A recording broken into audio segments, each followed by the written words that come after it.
Hey, Pastor Mark here. Hope you're having a great week. I want to take just a minute and talk to you a little bit this week about what it looks like to live out God's will for your life.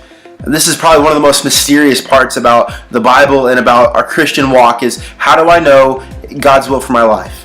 Because when I open up the Bible, I'm not necessarily going to find the name of my future spouse or the school I should attend or at what age I should retire or where I should live or what job title I should pursue. And so what do? What I've come to understand about God's will, and it's kind of a difficult subject sometimes to wrap our mind around, is simply this. God's will is always more present than it is future, but it often seems invisible until it's in the past.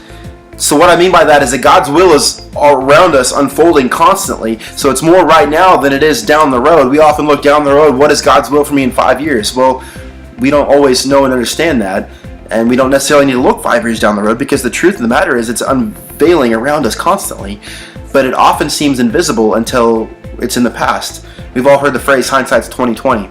And so when we get past it a little ways down the road, we can look back and say, oh, I saw God at work at that part of my life and under these circumstances. But right now, what does it look like?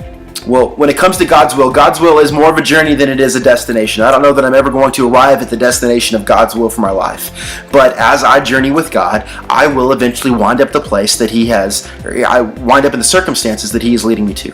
There's a situation in Genesis chapter 24. There's a guy named Abraham. He's close to dying, but before he dies, he wants his son Isaac to have a wife. And so he sends his servant on a journey to go find a wife for his son.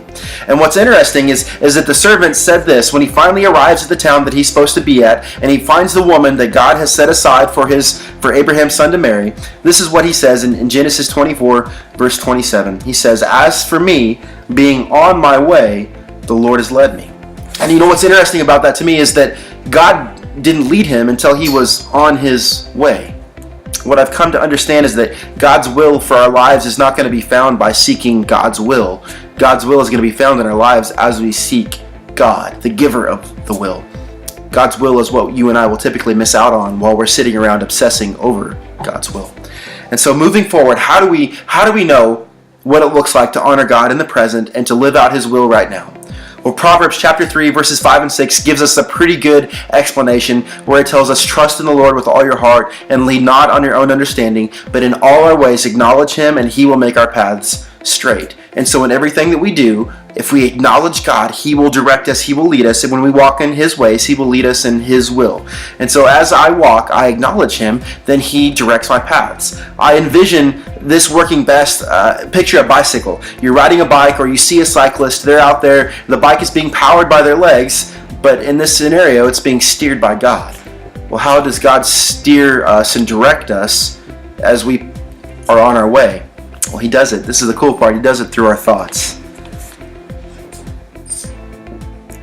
In Proverbs 16:3, it tells us this, "Commit your works to the Lord, and your thoughts will be established." So God establishes our thoughts and directs our paths to let us know that we are truly following in His ways. I hope this is helpful, and I hope this gives some clear insight into what it looks like to walk in God's ways and allowing Him to lead us in His will. Hope you have a great week, and we'll see you next time.